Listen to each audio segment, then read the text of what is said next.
What's going on, YouTube? This your boy, that guy named Jay. The Kiera.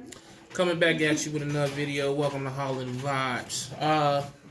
So what we want to talk about in this video is, and that's when I say we, I mean she gonna do talking. I'm gonna make her talk. Y'all been talking, said I talk too much, and I see when she do a video, she don't get no dislikes, but y'all be disliking me, you know? I did. You didn't get no dislikes. I did. Oh, you did? I seen two up there. You probably went and disliked it yourself. But anyways, first and foremost, should we have done a separate video for the subscribers, or we can throw it in this? We reached 200 subscribers. Woo! 200 subscribers, that's a big deal, man.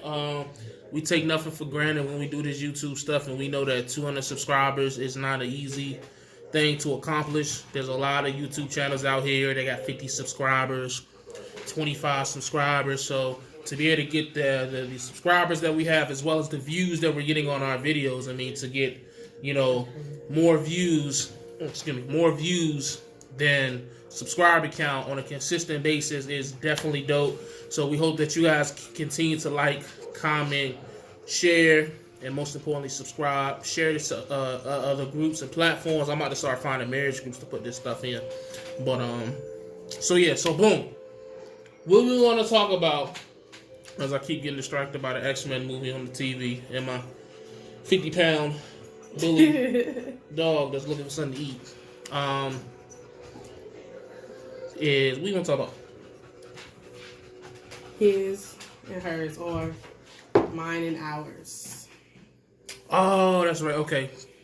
So, we're going to talk about his and hers and his, mine, ours, and how those phrases affect a relationship and affect a marriage. Okay. So, one of the things that we've had to realize is that marriage is, when people say marriage is a business, I realize some people get offended by that. But it is. Marriage is a business legally, which is why you got to get it notarized when you go to the, justice of the peace and all that, blah, blah, blah. So, with any good business relationship, or with any relationship, period, teamwork make the dream work. I know it's a cliche saying. Well, it's the truth.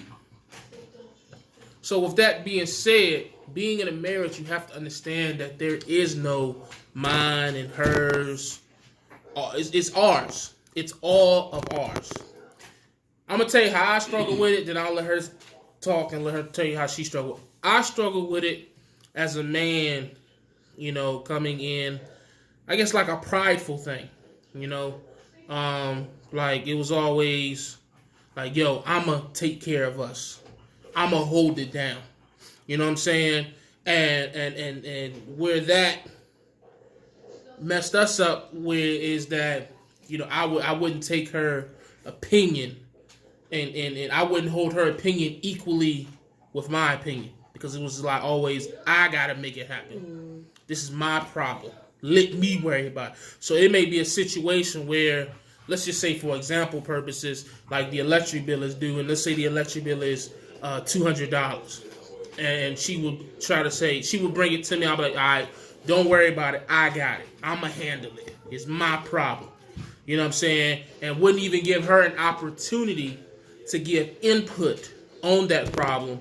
And I mean, I would end up paying it, but that disrespect because that's what it is. You're disrespecting your mate because you're making them feel less than what they are. You're making them feel like they aren't valuable they're not valuable enough to contribute equally in that relationship. You see what I'm saying? So, also, one of the biggest things that I do when it comes to the phrases my, I'll say stuff like my car. I'll say stuff like my money. Like right now, like for a long time, I was the dominant breadwinner. I was the only breadwinner. So I'm so used to saying my money. So now with both of us working and both of us making a considerable decent amount of money, I'll call her and say, hey, how much of your money is left? When I should just say how much money is left. You know what I'm saying?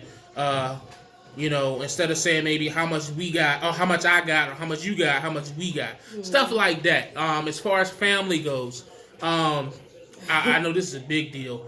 You know, I always say my family and her family. You know, like let's just say, hey, where JJ at? Or he with her mom's sister. I don't know, he with your family. You know what I'm saying? And it may be like, it may seem harmless, but what you're doing is you're setting a tradition, you're setting a culture of a division.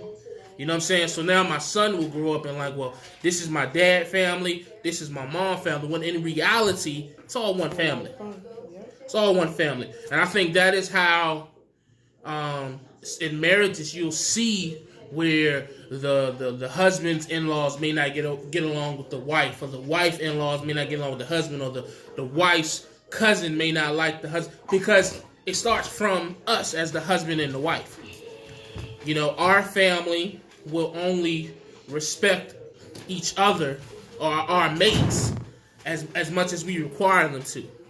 So if we are allowing them to disrespect one another, you know what I'm saying, or we're disrespecting one another, you know what I'm saying, how can we tell them not to?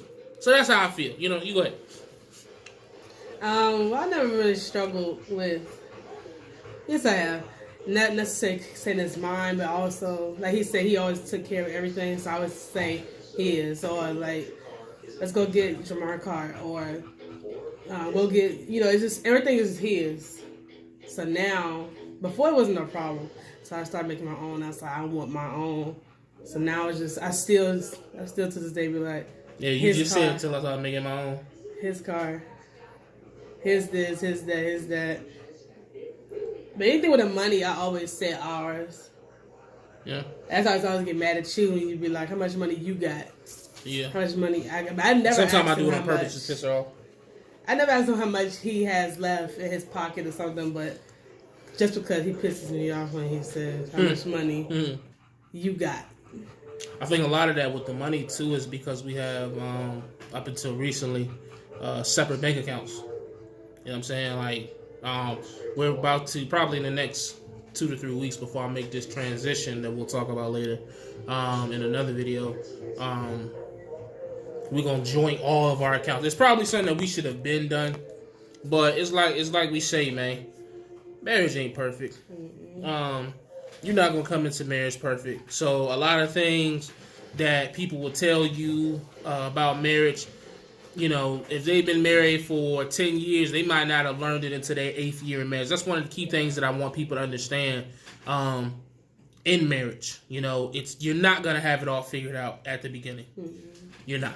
You know what I'm saying? You're going to learn just as much it's almost like trial by fire, you know?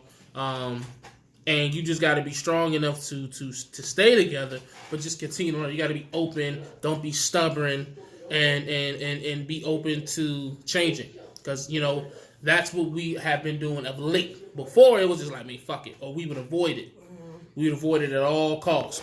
And what happens when you avoid certain things, no matter how small or insignificant they may be, when you avoid it, like, it builds up. And it just keep building. And then when it finally, boom, you know what I'm saying? You arguing over... Nobody knows. You arguing over what the dog choking on. Go somewhere, man. You know what I'm saying? You arguing over who gonna take the dog outside. You know, small stuff. Very small stuff. So, but that's what it is, man. That's all we got. That's what we feel. Just remember, man, when you get married or you in a serious relationship, it's a team. It's a team, man. I can only speak for marriage because in relationships it's a little different because you're not married. So we're gonna just... For marriages, it's a team. It's a team, and there is no mine, there is no hers. It's ours. If I make $5,000 a week, she make $5,000 a week. If she make $1 million in a week, we for damn sure made $1 million in a week. You know what I'm saying? For daggone sure.